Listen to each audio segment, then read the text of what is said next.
오늘 본문 말씀에는 이른바 베드로의 첫 설교가 나옵니다. 여지껏 예수님 제자로만 뒤따라 다녔다가 이제 드디어 회중 앞에서 첫 설교를 하는 장면입니다. 첫 설교뿐만 아니라 사도행전엔 베드로가 선포하는 몇 번의 장면이 있는데, 이 몇 번의 장면에서도 언제나 동일하게 베드로는 뭐라고 합니까? 내가 예수의 제자가 아닌 증인이라고 이야기를 합니다. 여러분, 이 증인의 뜻이 혹시 뭔지 여러분 아십니까? 백과사전적으로 증인은요, 있는 사실 잘 우리가 머릿속에 이걸 잘 기억해야 합니다. 어떤 사건에 대해서 그것을 증명하는 사람을 증인이라고 합니다. 그래서 이 어떤 한 사건이 있고요. 사건이 증인이 되기 위해서는, 증언이 되기 위해서는 어떻게 돼야 됩니까? 그게 나에 대해서 증명이 될 때, 그럴 때 바로 그것을 그 사람은 증인이라고 하고 그 사람이 하는 말은 증언이라고 합니다. 조금 더 우리가 정확하게 알기 위해서 예를 들어서 신문 기자와 증인은 어떻게 틀립니까? 신문 기자는 사건만을 이야기를 합니다.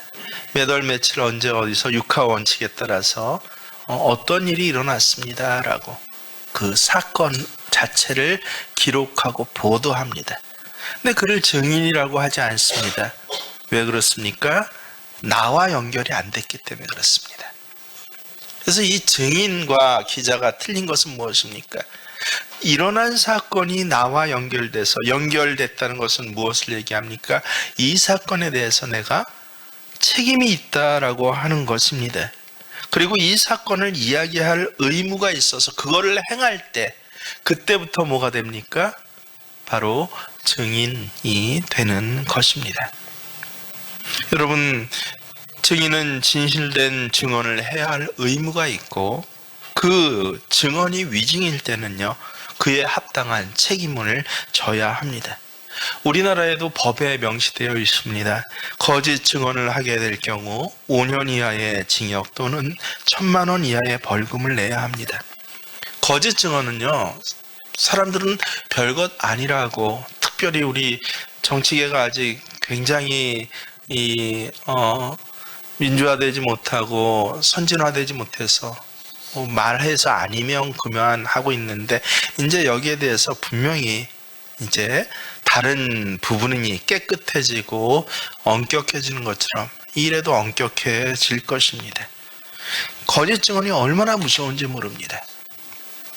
예를 들어서 미국과 같은 경우에는요, 하다못해 뇌물을 받아도 그것 갖고 정치인들이 하야하진 않습니다.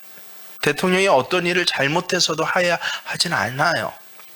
근데 뭐를 한 게 드러나면 그는 완전히 그 이후의 인생이 파산이 됩니까? 그가 한 말이 거짓말인 것이 드러나면 그러면 그 정치 인생이 끝장이 납니다. 그만큼 거짓 증언이 너무도 무섭기 때문에 그렇습니다. 그래서 성경은 거짓 증언을 엄히 금하고 있습니다. 잠언서 말씀에 거짓 증언은 벌을 면하지 못할 것이요 거짓말을 뱉는 자는 망할 것이다 라고 아예 하나님께서 선고를 이미 내리셨습니다. 그래서 제가 부탁하는 말이 절대 거짓말하지 마십시오.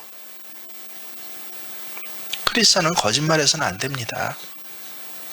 근데 거짓말이 아닌 것처럼 거짓말을 하는 경우가 많이 있습니다. 여러분, 특별히 거짓말을 증명해서 하면은, 마치 그것을 내가 증인인 것처럼 증언하면 이때 거짓 증인이 되는 것입니다. 거짓 증언이 왜 무섭습니까? 다른 사람의 삶을 망하게 하기 때문에 무서운 것입니다. 여러분 기억하시죠? 몇 년 전에 기가 막힌 일이 일어났습니다. 미국 CBS에서 이 두 사람의 만남의 사진이 나오면서 아주 세기의 감동적인 만남이다라고 그렇게 했습니다. 근데 저는 그 기사를 보면서 이게 정말 감동적인 만남인가 하고 의아심이 들었습니다.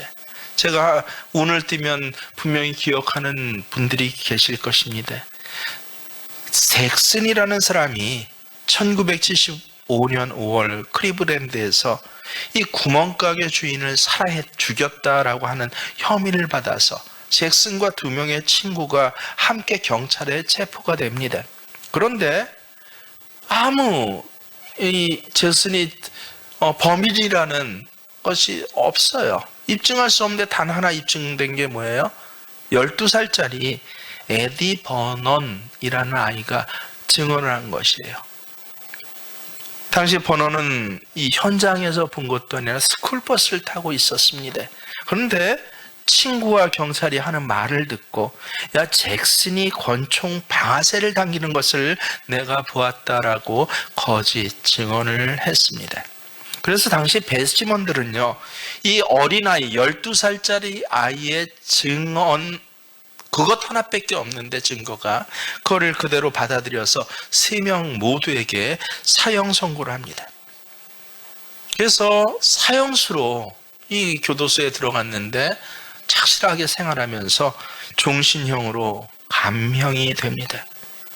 근데 그때 증언을 했던 12살짜리 버넌이라는 아이가 오랫동안 양심의 가책 때문에 괴로워하다가 나중에 커서요. 몇 년 후에요. 근 40년이 지나서 한 좋은 목회자를 만나서 비밀을 털어놓게 됩니다. 내가 그때 안 보았는데 근데 내가 증언한 것 때문에 본인은 그럴 줄 몰랐어요. 이 3사람이 사형 선고를 받게 되었다라고 하는 것입니다. 37년인가 훨씬 지나서 그래서 클리브랜드 법원에서 다시 재판이 열렸습니다. 버넌은 내가 그때 증언한 것이 거짓이었다라고 이야기를 합니다. 그래서 잭슨은 무죄에 방면될 수 있었습니다. 그리고 4주 뒤에 그 둘은 그 목회자가 있는 교회에서 만나서 용서를 구하고 용서하는 모습이 이 신문에 실렸는데 세계 토픽에 값게 실린 것이에요. 근데 기사 제목이 참 기가 막힙니다. 여러분 뭐라고 실린 줄 아세요? 39년 억울하게 옥살이한 미 남성과 위증한 증인 소년의 감동적인 만남으로 실렸습니다. 저는 그 기사 제목을 보면서 이게 정말 감동적인 만남일까라고 의아심이 듭니다. 세상에 이런 비극이 어디에 있습니까? 12살이었던 한 소년이 거짓 증언으로 한 사람이 39년을 감옥에서 살인자로 그렇게 죄수로 지내야 했다라고 하는 것입니다. 12살 소년은 50살이 넘어서야 내가 거짓말 그때 했다라고 겨우 말합니다. 기가 막힌 일이죠. 이렇게 증인의 증언은 무서운 책임이 있습니다. 오늘 베드로는 근데 놀랍게도 우리가 뭐라고 합니까? 베드로뿐만 아니라 우리가 모두 증인이라고 합니다. 그러므로 증인된 우리들은요 어마어마한 책임이 사실 있는 것입니다. 잠언서에 또한 이런 말씀이 있습니다. 거짓 증언은 패망하려니와 확실히 들은 사람의 말은 힘이 있느니라 라고 하는 것입니다. 그래서 확실히 그저 사실을 말하는 건 신문 기자예요. 증인은 무엇입니까? 그 사실에 대해서 내가 관련돼서 책임을 지는 것. 그것이 바로 증인인 것입니다. 근데 대개의 증인이라고 하면 내가 본 것 그대로 말하면 된다라고 생각을 하고 있는데 정말 그럴까요? 여러분 굉장히 제가 기억하는 일화가 있어요. 이 종교개혁을 일으킨 마틴 루터가 아주 어려운 고학생으로 이제 공부를 신학교에서 하게 되는데요. 그 당시 500년이 벌써 지난 일이죠.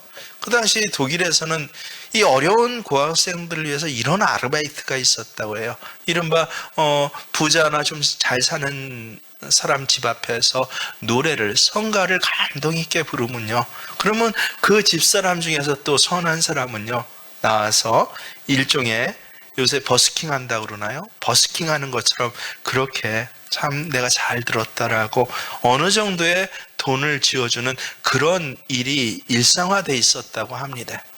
루터도 굉장히 이 소극적이고 부끄러운 사람이었는데, 근데 하도 이 공부하기 힘들다 보니까 이 경제적인 문제가 심각해서 용기를 내서 2층이나 되는 집에 살고 있는 가장 큰 부자 집에 가서, 그래서 큰 소리로 그렇게 찬양을 불렀다고 합니다.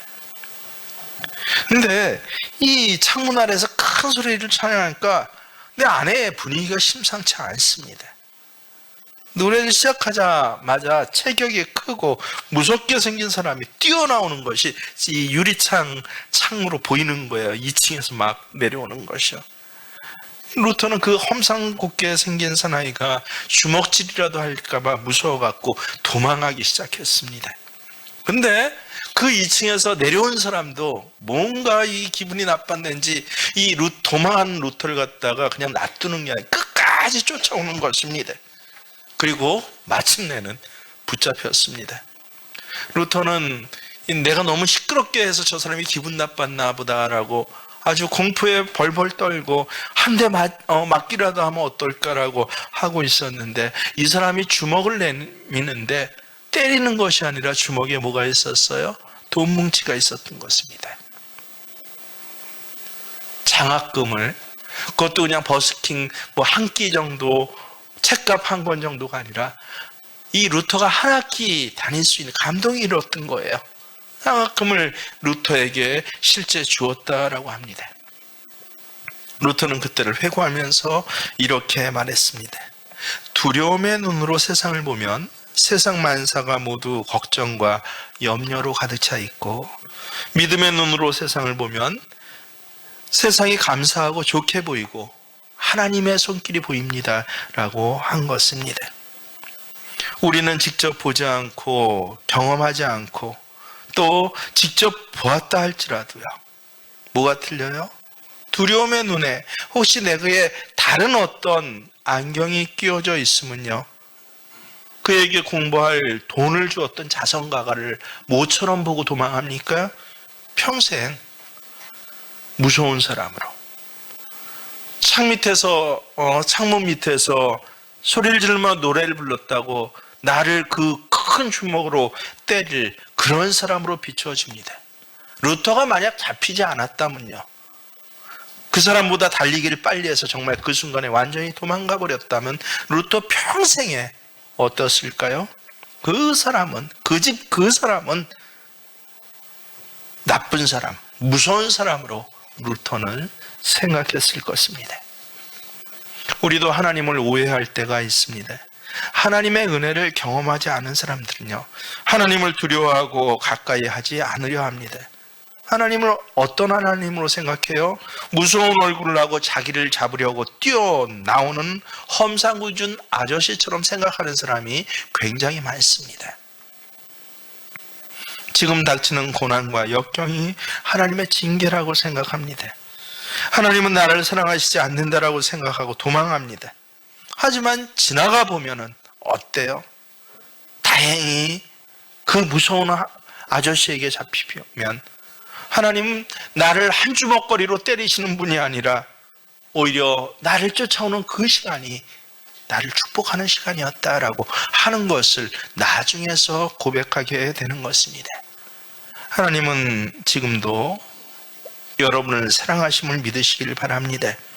오늘 이 자리에 계신 모든 분들은 사랑의 하나님을 가슴으로, 말씀으로, 그리고 무엇보다도 체험으로 만날 수 있어야지, 그냥 내 눈에 보았다, 내가 성경을 읽었다고 해서 증인이 되는 것은 아닙니다.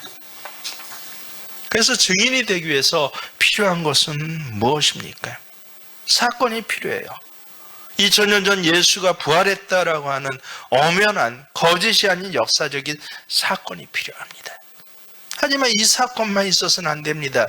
나와 관계가 있어야 되는데 문제는 예수의 부활 사건이 마치 2층에서 장학금 주려고 내려오는 이 마음씨 좋은 부자 아저씨를 나를 한 대 치려고 쫓아오는 산적 두목과 같이 생각하는 내 잘못된 분별력과 마음이 거짓 증언을 하게 하고 거짓 증인이 되게도 합니다. 실제로 그렇습니다. 여러분, 오늘 이 베드로의 증언을 보면요, 이게 다 나와 있습니다. 먼저 사도행전 2장 22절을 보면 뭐라고 그럽니까? 이스라엘 사람들아, 이 말을 들으라. 너희도 아는 바와 같이 하나님께서 나사렛 예수를 어떻게 하셨다고요? 큰 권능과 기사와 표적을 너희 가운데 베푸셨사 너희 앞에서 그를 증언하셨느니라. 오늘 베드로의 설교를 듣고 있는 이 예루살렘 사람들이에요.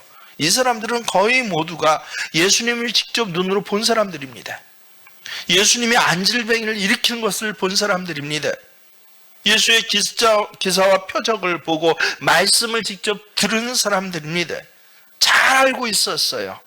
하지만 그들은 예수를 직접 경험하고도 2층에서 내려오는 예수를 뭐라고 생각했습니까?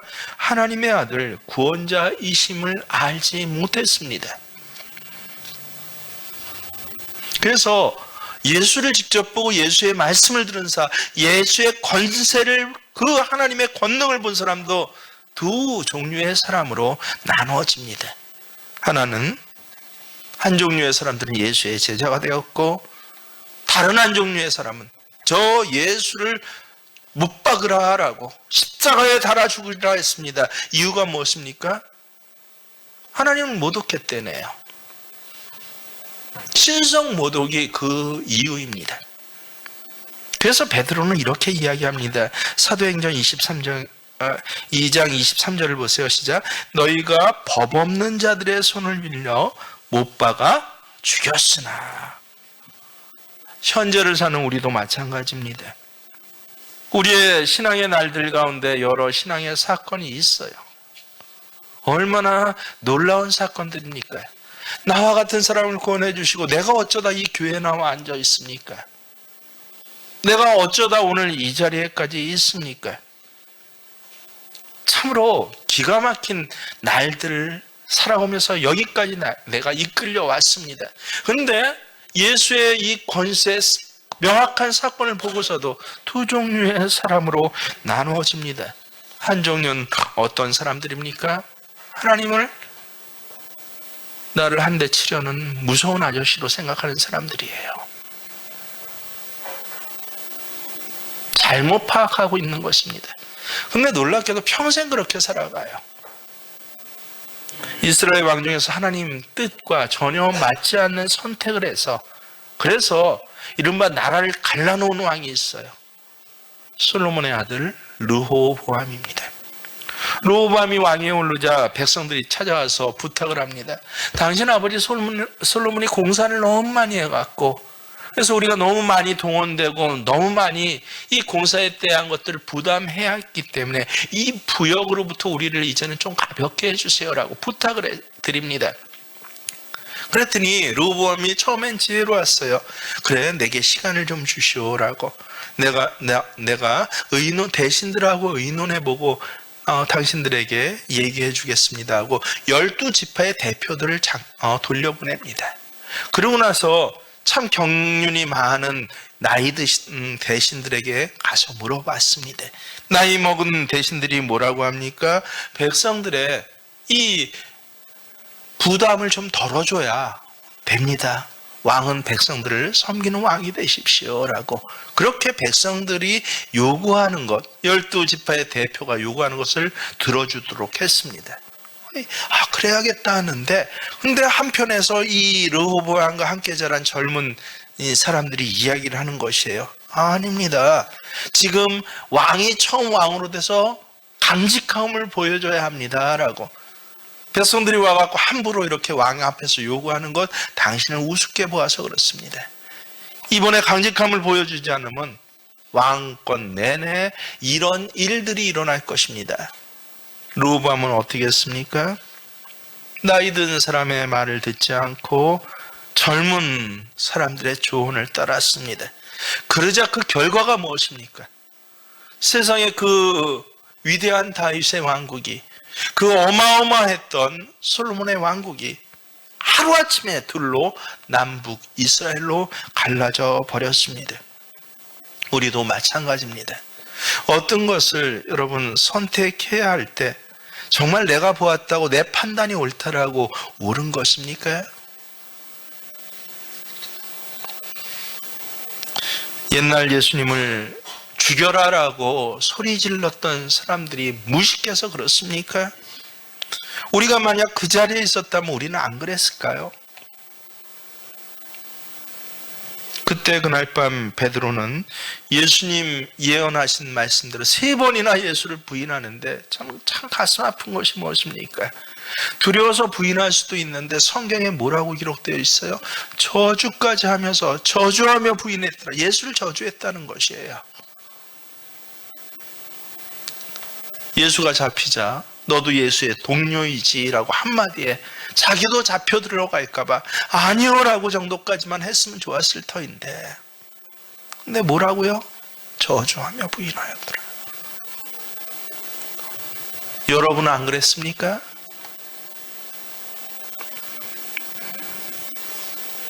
새로운 세상을 꿈꾸며 하나님의 아들 예수 그리스도께서 집권하면 뭔가 큰 자리를 차지할 줄 알았던 제자들은요, 예수님이 붙잡혀가고 십자가에 달려 죽자, 이 세상이 끝인 줄 알았습니다. 하나님의 아들이라 믿었던, 왕이라고 믿었던, 세상을 구원할 뿐이라고 믿었던 그 예수님이 자기의 기대들과는 틀리게, 자기의 믿음과는 틀리게 그냥 십자가에 달려 죽어버렸기 때문에 그렇습니다. 그러나 예수의 죽음은 그것으로 끝이 아니었습니다. 사흘 만에 다시 부활하셨고, 예수님이 하나님의 아들이란 것, 하나님께서 약속하신 그 구원의 사랑이 성취되었다는 것이 부활을 통해서 드러난 것입니다. 그 부활 사건을 보았던 사람들은 또 둘로 나누어집니다. 하나는 증인들이에요. 제자들은 이 신비로운 사건 앞에서, 예수님 부활하신 그 사건 앞에서 증인이 된 사람들입니다. 그래서 제자들은요, 증인이 되고 나서 그 다음 뭐가 돼요? 사도가 됩니다. 그런데 똑같이 그 자리에 있으면서도 안 믿으려고 하는 사람은요, 정말 안 믿습니다. 안 믿으려고 결심한 사람들은 예수의 삶이, 부활이 역사적인 사실이라고 아무리 얘기를 해줘도 아예 믿질 않습니다. 이야기를 할수록 어떻게 해요? 믿지 않는 바를 더합니다. 성경의 증언이기도 하지만 여러분, 이건 역사서의 증언이기도 합니다. 당대 유대 총독 빌라도가 빌라도 보고서를 갖다, 총독들은 로마의 왕에게 이 1년에 한 번은 기본적으로 이 경영 보고서를 올리거든요. 빌라도 보고서가 남아있는데 거기에 뭐라고 써 있습니까? 그리스도의 십자가 죽음에 대해서 얼마나 상세하게 기록되어 있는지 모릅니다. 예수가 이렇게 해서 죽었다라고. 근데 뭐라고 그래요? 이 일은 로마의, 큰 제국 로마의 저 변두리 끝에서 일어나는 아주 사소한 일 중에 하나로 보고합니다라고 그렇게 보고가 되어 있습니다. 여러분, 한 500페이지 정도 두께의 유대 전쟁사라는 책이 있습니다. 5권으로 되어 있어요. 요세푸스라는 로마의 유명한 사가가 쓴 책에 뭐라고 기록되어 있습니까? 그는 메시아였다. 우리 유대인들 중에 지도층 사람들이 그를 고소했기 때문에 빌라도는 그를 정죄하여 십자가의 처형을 받도록 했다라고 기록되어 있습니다. 로마 출신의 역사가 조금 대학교 1학년만 공부해도 아는 이름일 거예요. 타키투스라는 이 역사가가 있습니다. 이 사람의 역사서에도 예수의 죽음이 기록되어 있습니다. 이 이름의 창설자인 그리스도는, 그러니까 그리스도교 이름의 창설자인 그리스도는 티베리우스의 통치 기간 중 총독 빌라도에 의해 처형되었다라고 그렇게 기록되어 있습니다. 이처럼 예수의 십자가 처형은요, 더 이상 논란거리가 아닙니다. 역사적인 사실입니다. 그런데 오늘날 안 믿으려고 하는 사람은 안 믿어요. 신화라고 합니다. 그리고 오늘날의 용어로 그럴듯하게 이것을 갖다가 또 갖다 붙입니다. 오늘 베드로의 설교를 듣고 있는 사람도 마찬가지입니다. 13절을 다시 한번 눈으로 보세요. 아브라함과 이삭과 야곱의 하나님, 곧 우리 조상의 하나님이 그의 종 예수를 영화롭게 하셨다라고 합니다. 그래서 하나님의 아들로 이 땅에 오셨고, 하나님께서 그 놀라운 권세를 다 주셔서, 그래서 하나님 앞에 영광 돌릴 만한 위대한 일들을 많이 수행하셨는데, 그런데 예루살렘 사람들이 어떻게 했다고 해요? 그 다음에 읽겠습니다. 너희가 그를 넘겨주고 빌라도가 놓아주기로 결의한 것을 너희가 그 앞에서 거부하였으니. 너희는 지금 베드로 앞에 있는 예루살렘 사람들이에요. 빌라도가 야, 예수가 무슨 죄가 있어, 죄가 없어, 놓아주자라고 했는데도 오늘 베드로 앞에 있는 사람들은 어떻게 했습니까? 아니, 예수를 죽여라, 십자가에 못 박아라. 빌라도가 어떻게까지 했어요? 난 총독으로선 그럴 수 없어 라고 하면서, 그럼 이 죄를 다 너희에게 돌릴 것이야, 그 죄를 우리에게 돌리소서. 이게 유대인들이에요. 예수를 십자가에 죽는 죄를 우리에게 돌리소서. 빌라도가 어떻게 합니까? 물을 가져와라 해서 회중이 보는 앞에서 손을 다 씻어요. 이른바 나는 이 일과 상관없다, 너희가 원하는 대로 해주는 거야.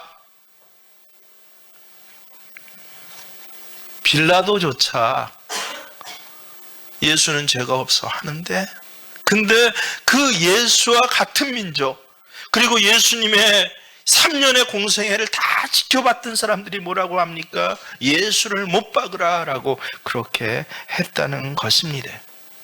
이 사람들이 나중에 예수가 부활했다니까 뭐라고 그럽니까? 기가 막힌 얘기를 많이 합니다. 부활하신 예수님을 그 첫 증인이라고 하는 마리아의 이야기가 있어요. 마리아가 다른 무덤을 찾아갔다라고, 무덤이 하도 많으니까 착각해서 다른 무덤 찾아갔다라고 하는 소문을 바로 이때부터 내기 시작합니다. 여러분, 부활하신 예수님은 공동묘지에 묻힌 것이 아니에요. 그 당시 예루살렘 성에서 가장 부자, 5손가락 안에 든 부자 요셉의 이전부터 10년 이전부터 준비했던 개인 무덤에 특별히 안치가 된 것인데, 어떻게 착각해서 다른 무덤을 찾아갑니까? 더구나 누가복음 23장에 보면 여인들은 무덤의 위치를 미리 확인해 두었습니다. 그러니까 이런 말로 이건 그렇지 않아 라고 누가 전하면 안 믿으려고 하는 사람은 어때요? 아예 예수의 시체를 도둑질해서 제자들이 옮겨놓고 예수 부활했다라고 헛소문을 퍼뜨렸다라고 나옵니다. 그런데 제자들은요, 예수님 잡히시던 현장에서 다 도망했어요. 무서웠어요. 아까 그랬죠? 베드로는 어떻게 했다고요? 저주까지 하면서 예수를 부인하고 도망했던 사람입니다. 끝끝내 예수의 십자가 처형 현장에서는 코빼기도 비치지 않는 것이 제자들이었습니다. 유일하게 누구 하나만? 사랑하는 제자 요한 하나만, 그것도 도망갔다가, 멀리 도망갔다가 예수께서 나를 어떻게 사랑하셨는데 해서 그 가슴을 치면서 몰래 그렇게 십자가 밑으로 돌아오면서, 그래서 로마 사람들의 얼굴도 마주치지 못하고 예수 눈도 마주치지 못하고 그냥 밑에서 꺼이꺼이 울었더라라고 하는 그 12제자가 무슨 예수의 시체를 훔쳐서 도망하고 속이고 거짓 소문을 퍼뜨립니까? 예루살렘 사람들만 믿지 않는 행위를 보였을까요? 막달라 마리아가 주님의 부활을 전했을 때 믿지 않으려고 확인했던 제자들이에요. 예수 부활할 리가 없어. 내가 손가락을 그 창구녕에 놓아버리겠어 라고. 그러면 부활한 것이 아니라 이것이 잘못된 것이라는 것을 알려줄 거야. 부활했던 것을 확인하기 위해서 예수님의 창자국에 손가락 넣어보겠다고 했습니까? 아니에요. 부활할 리가 없다라고 누가 그랬어요? 제자들조차도요. 서로 이 모든 말이 그렇게 떠돌았다고 할지라도 여러분, 예수 12제자 중에 단 한 사람만 제외하고 모두 순교했습니다. 무엇 때문에요? 예수 부활하셨다는 이 말 하나의 증언 때문에 다 세상에 우겨쌈을 당하고 많은 제자들이 십자가형을 당했습니다. 거짓을 지키기 위해서 목숨을 버린 것 결코 있을 수 없는 일입니다. 예수님을 너무 그리워하다가 비몽사몽간에 환상을 보고 헛소리한 것입니까? 아니요. 성경의 기록을 보십시오. 부활 후 40일간 11번이나 사람들 앞에 나타나셨습니다. 한 사람 개인의 마리아에게 나타나신 적도 있고, 제자들에게 나타나신 적도 있고, 두 사람의 앞에 나타나신 적도 있고, 그리고 500여 형제들이 함께 모여 있을 때 나타나신 적도 있습니다. 예수님의 부활은 관념적이거나 개념적인 이야기가 아닙니다. 예수 부활은 사건이고 사실입니다. 문제는 무엇입니까? 이 부활의 사실과 사건 앞에서 증인이 되는가, 아니면 예루살렘 폭도와 같이 이 일들에 대해서 온갖 자기 생각을 이야기하고 설득하면서 이른바 예수 믿는 신앙이 아닌 예수 안 믿는 하나님 신앙으로 그렇게 고집을 피우는가의 차이입니다. 오늘 베드로는 분명히 이렇게 이야기합니다. 사도행전 2장부터 그래요. 32절 보면 이 예수를 하나님이 살리신지라 우리가 다 이 일의 증인이로다. 예수 믿는 사람들은 한마디로 어떤 사람들이에요? 증인이라는 거예요. 증인 아닌 사람들은 다 예수를 부정하고 그들이 어떤 말로 어떤 뉘앙스로 어떻게 하나님 신앙을 이야기하든 다 무엇이었습니까? 이른바 예수를 거부하는 사람들이었다라고 하는 것입니다. 그래서 증인은요, 우리가 누구입니까? 이른바 그리스도인들은. 이때 그리스도인이라는 말이 처음으로 등장합니다. 여러분, 그리스도인이 성경에 보면 가장 많이 탄압한 사람들이 누구예요? 놀랍게도 유대인들이에요. 같은 하나님을 믿고 있다고 있는 유대인들이 그리스도인들을 제일 많이 탄압하고 십자가에 못 박아 예수를 죽여라 하는 사람들도 누구였습니까? 유대인들이었어요. 이른바 안식일을 지키는 사람들입니다. 차이가 어디에서 나왔습니까? 왜 신성을 모독한다고 했습니까? 안식일이 아닌 예수는 무엇을 지켰어요? 하나님의 날에 대해서 이야기를 하셨어요. 우리 기독교가 오늘 예배 드리는 것도 안식일 아닙니다. 그것은 이단이에요. 토요일날 왜 예배를 안 드리고 주일날 드립니까? 아까 설명을 드렸죠. 우리가 주일날 예배 드린 것은 이날 예수께서 안식 후 첫날 부활하셨기 때문에 부활의 날이 우리의 예배의 날이다라고 하는 것이에요. 이것 때문에 2000년 전부터 그렇게 탄압을 받고 바로 이것 때문에 예수 부활한 날이 그냥 사건이 아니라 뭐예요? 내가 예배 드리는 날이에요. 부활하신 사건에 내가 관계를 해서 이것 때문에 나도 십자가에 못 박힐 수 있고 이것 때문에 유대인들이 나를 탄압하고 이것 아니라 나 안식일날 예배드리면 절대 그런 문제 없었을 것입니다. 하지만 우리는 누구예요? 증인이다. 이 일의 증인이다 라고 합니다. 예수 부활의 증인이 바로 우리들입니다. 그래서 이 증인이 무엇으로 증언합니까? 예배로 증언합니다. 부활의 증인이란 어떤 사람입니까? 그저 예수 믿어요 라고 하는 사람들입니까? 아닙니다. 여러분, 부활의 증인은 어떤 사람들입니까? 예수의 명을 지키는 사람들이에요. 무엇을 가지고? 책임을 가지고. 거기 내 목숨까지 내어놓으면서요. 예수님께서 이 마태복음에 일찍이 말씀하십니다. 너희는 가서 모든 민족을 제자로 삼아 아버지와 아들과 성령의 이름으로 세례를 베풀고 내가 너에게 분부한 모든 것을 가르쳐서 지키게, 세례 베풀고 지키게 하라 라고 한 것입니다.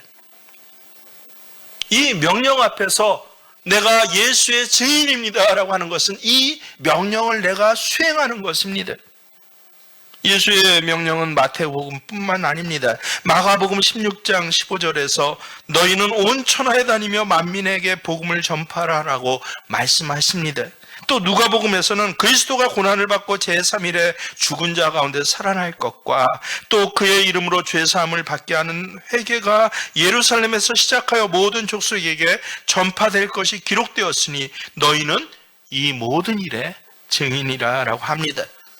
요한복음 20장 21절에서 뭐라고 합니까? 너희에게 평강이 있을지어다. 아버지께서 나를 보내신 것 같이 나도 너희를 보내노라. 우리는요 예수 부활하셨대로 끝나는 사람들은 아니에요. 이제 증인은, 예수 부활의 증인은 어떤 사람들입니까? 예수께 보냄을 받은 사람들이에요. 어떻게? 세상을 향하여서요. 그래서 사도행전 예수님의 마지막 기록에 뭐라고 합니까? 사도행전 1장 8절에 보면 오직 성령이 너희에게 임하시면 너희가 권능을 받고 예루살렘과 온 유대와 사마리아와 땅끝까지 이르러 뭐하라고 하셨어요? 내 증인이 되리라. 예수님께서는 복음의 부활의 증인이 되라고 말씀하셨고, 그리고 베드로는 오늘 나 개인뿐만 아니라 우리가, 이 예수 믿는 사람들은 바로 이 일에 어떤 사람들이에요? 증인이라. 후에 예수님을 만난 사도 바울은 이렇게 고린도후서 4장 14절에서 고백합니다. 주 예수를 다시 살리시니가 예수와 함께 우리도 다시 살리사 너희와 함께 그 앞에 서게 하실 줄을 아노라. 여러분, 사울은요 우리나라에게 기막힌 해입니다. 최근에 일어난 세월호 사건 때문에 참 그래서 기막히게 아픈 해이기도 해요. 사흘만 되면 저 팽목항에서 아이들의 이름을 부르면서 통곡하는 사람들의 소리가 지금 몇 년째 계속되고 있습니다. 이거는 진보 보수를 따질 일이 아닌데 우리가 거기 이데올로기를 덮어 씌웠어요. 그래서 세월호가 마치 회상하면 진보고 그 세월호에 세자도 꺼내지 마 라고 해야 보수인 줄을 알고 있지만요, 정말 아픈 사건이에요. 근데 놀랍게도 서울에 이 아픔을 넘어선 더 기가 막힌 사건이 130년 전에 정확히 일어났다는 거 아십니까?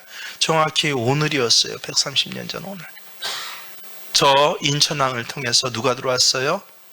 언더우드 아펜젤러라는 선교사가 들어와서, 그래서 한국 기독교의 역사가 시작되는 것입니다. 언더우드의 글을 여러분 기억하십니까?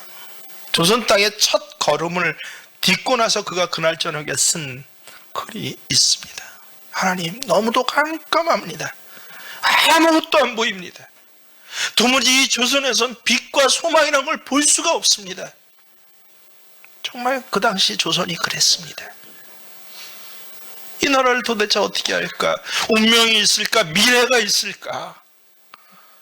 근데 놀랍게도 그의 글 뒤에 뭐라고 합니까? 그래서 하나님이 나를 여기에 보내셨습니다. 놀랍게 이 조선은 대한민국이라는 나라 이름이 뭐로 바뀌고 호칭되면서 그 후 130년이 흐르자 어떻게 됐습니까? 세계에서 가장 많이 선교사를 보낸 나라로, 유일하게 2차 세계대전을 피해국으로 당한 나라 중에서 유일하게 어려움과 전쟁을 극복하고 세계의 선진국의 반열에 쓴 세계 202개 중에서 유일한 나라가 그게 바로 대한민국이에요. 깜깜합니다. 아무것도 보이지 않습니다. 했던 이 사람들이 증인이 되어서, 그래서 이 어둠의 땅 조선에 복음을 전하기 시작했을 때, 그럴 때 하나님께서는 거기에서 생명을 싹 틔우셨습니다. 중학교가 세워지기 시작했고, 전 너무 감사한 게 제가 나온 중학교가 바로 그때 세워진 중학교예요. 경신중학교입니다. 얼마나 감사한지 모릅니다. 고등학교가 세워지고 대학교가 세워지기 시작했습니다. 제 딸이 다니는 대학교가 그때 세워진 또 대학교예요. 얼마나 감사한지 모르겠습니다. 생명의 역사가 가장 잔인하고 가장 깜깜한 시대에 시작되었다라고, 여러분 동일한 역사가 증인되는 여러분에게 이제 2022년도에 동일하게 있어지시길 주의 이름으로 축원합니다. 우크라이나 전쟁으로, 코로나로 세계는 깜깜합니다. 이 전쟁 금방 끝날 것 같습니까? 여러분, 세계의 어떤 정치 궤도 힘의 역학상 안 끝나요. 적어도 미국 중간선거 앞뒤까지는 갑니다. 그렇게 몰고 가야만 해요. 세계 경제는 점점 어려워지고 파탄이 날 것입니다. 내일이면 거리두기 해제돼서 좋아질 것 같아요? 그렇지 않습니다. 정말 영적인 눈을 갖고 있는 사람이 이 시대를 보면요, 130년 전처럼 드디어 깜깜한 어둠의 시대가 도래했습니다. 먹고 살기 어려워져서가 아니라 영적으로 예수 부활의 사건을 가지고도 같은 교회에서 예배드리면서도 증인된 사람보다는 손가락질을 하는 사람들이 점점 많아지고 있기 때문에 그렇습니다. 하지만 걱정하지 마십시오. 우리가 이 일의 증인이라고 고백하는 저와 여러분을 통하여서 하나님께서는 예수 그리스도의 재림의 날에 이르기까지 이 생명의 역사를 이루어 가실 줄 믿습니다. 바로 여러분의 가정과 여러분의 삶의 터전에서, 그리고 이 화창 땅으로부터 대한민국의 새로운 생명의 역사가 분명히 세워질 것이고, 우리 신앙의 후배들을 통하여서 이 일들이 진행될 줄을 저는 믿습니다. 이 생명의 역사에 함께 동행하는 저와 여러분이 되시길 주의 이름으로 축원합니다.